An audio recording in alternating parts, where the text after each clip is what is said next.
Hey guys, welcome back to the channel. आज के इस वीडियो में हम टॉपिक टेस्ट 3 करने वाले हैं। अगर आपने पिछले 2 टॉपिक्स सोसाइटी एंड कम्युनिटी पे टेस्ट नहीं दिया है तो आप उसको भी चेकआउट कर सकते हो। डिस्क्रिप्शन में आपको लिंक मिल जाएगी, वहां से आप उन 2 टॉपिक्स पे टॉपिक टेस्ट दे सकते हो। ये थर्ड टॉपिक है एसोसिएशन। इस पे आज हम एमसीक्यूज करेंगे। पहला क्वेश्चन है, what is an association in sociology? कि एसोसिएशन का क्या मतलब होता है सोशियोलॉजी में। 4 ऑप्शन है आपको। पहला ऑप्शन है a random gathering of people without any common purpose।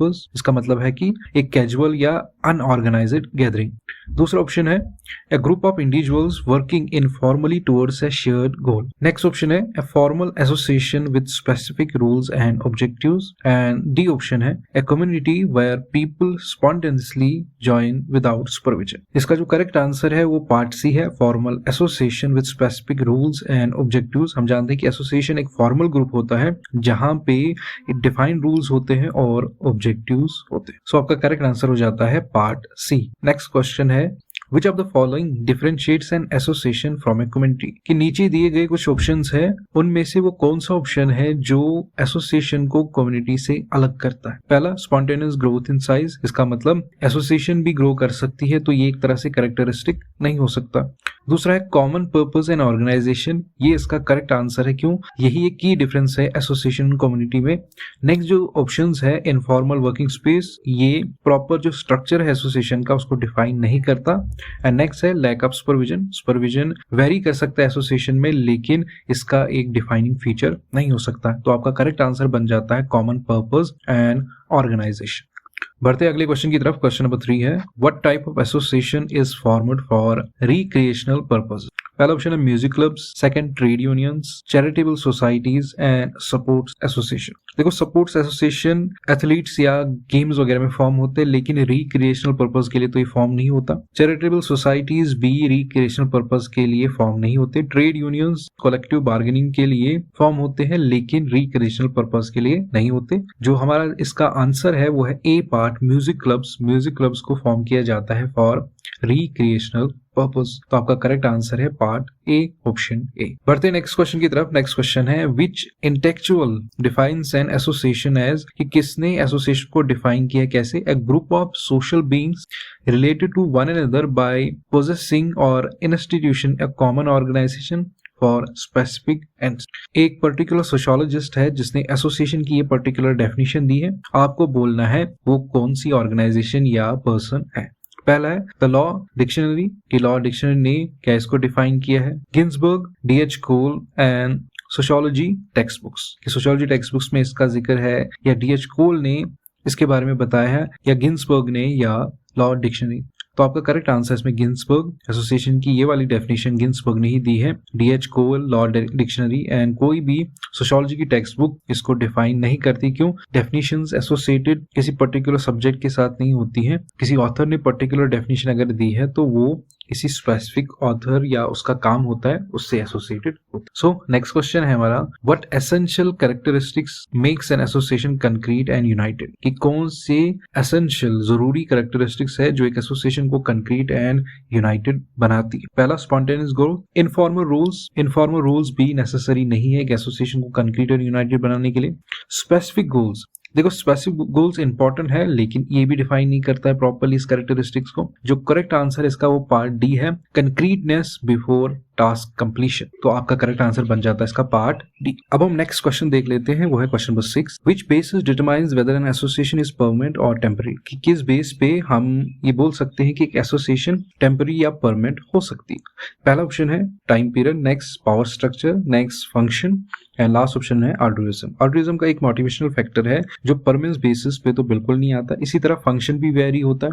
Power structure important role play करता है, लेकिन ये प्राइमरी बेसिस नहीं है किसी भी एसोसिएशन को बोलना कि ये परमानेंट है या टेम्पररी है। तो आपका जो करेक्ट आंसर इसका बन जाता है वो बन जाता है टाइम पीरियड। टाइम पीरियड एक की फैक्टर है जो ये डिटरमाइन करता है कि वेदर एसोसिएशन परमानेंट है या टेम्पररी।